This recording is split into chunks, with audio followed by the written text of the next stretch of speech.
কড়াইতে 1 লিটার দুধ দিয়ে দিয়েছি। দুধটা আমি গরম বসিয়ে দিয়েছি।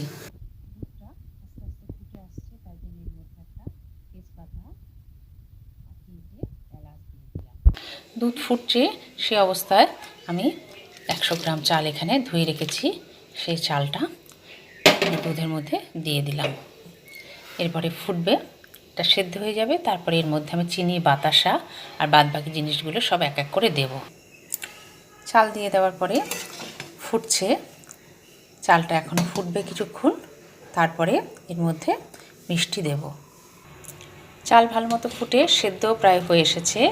আর একবার এবারে দেখে নেব কতটা চালটা বাকি আছে।